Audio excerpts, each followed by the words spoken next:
Surat crime બ્રાન્ચે આંતરરાજ્યમાં ઘરફોડ ચોરીઓને અંજામ આપનાર એક સક્રિય ગેંગના 2 રીઢા આરોપીઓને ઝડપી પાડવામાં મહત્વની સફળતા મેળવી છે.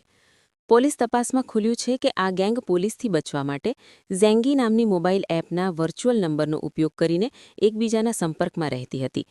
પકડાયેલ આરોપીઓમાં સલીમ ઉર્ફે સાહિલ રફીક શેખ, રહેવાસી મુંબઈ, તથા સરફરાઝ અહેમદ શબ્બીર અહેમદ શેખ, રહેવાસી ઠાણેનો સમાવેશ થાય છે. આરોપીઓ શંકા ન જાય તે હેતુથી ખાસ ગુજરાત પાસિંગની સેકન્ડ હેન્ડ 4 વ્હીલર ગાડી ખરીદી રેકી કરી ચોરીને અંજામ આપતા હતા. આ આરોપીઓએ સુરત શહેરના અડાજણ વિસ્તારમાં 2 અલગ અલગ બંધ મકાનોમાં ઘરફોડ ચોરી કરી હોવાનું બહાર આવ્યું છે.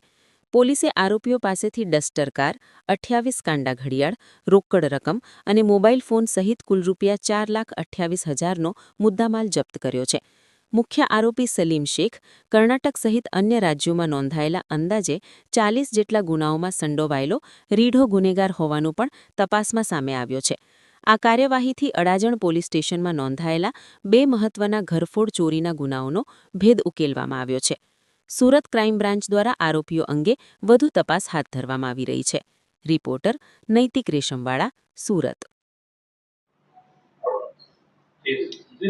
સુરત શહેર ક્રાઇમ બ્રાન્ચ દ્વારા વણશોધાયેલ ઘરફોડ ચોરીના ગુનાઓ શોધવા માટે અલગ અલગ ટીમો કાર્યરત હતી. તે ટીમોમાંથી પોલીસ ઇન્સ્પેક્ટર જેજી પટેલ અને પીએસઆઈ એસએમ પાટીલ નાઓને એક માહિતી મળેલ કે સરફરાઝ શબીર શેખ, જે બોઈસર મુંબઈનો રહેવાસી છે, જે અને એનો સાગરીત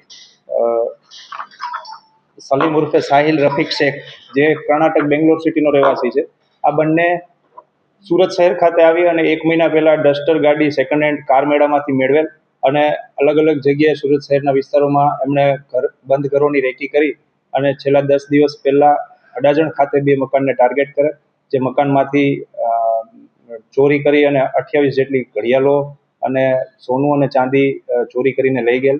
જે માહિતી આધારે ટીમ એક મુંબઈ ગઈ, મુંબઈથી આરોપીઓ મેળવી અને અહીંયા લઈ આવીને પૂછપરછ કરતા બંને આરોપીઓ પાસેથી એક ડસ્ટર 4 વ્હીલ ગાડી, કાંડા ઘડિયાળ કુલ 28 નંગ, રોકડ રૂપિયા 20,000 અને એમની સાથે 5 મોબાઈલ અને એક રાઉટર ડોંગલ મળેલ છે અને કુલ 4,28,000નો મુદ્દામાલ કબજે કરેલ છે.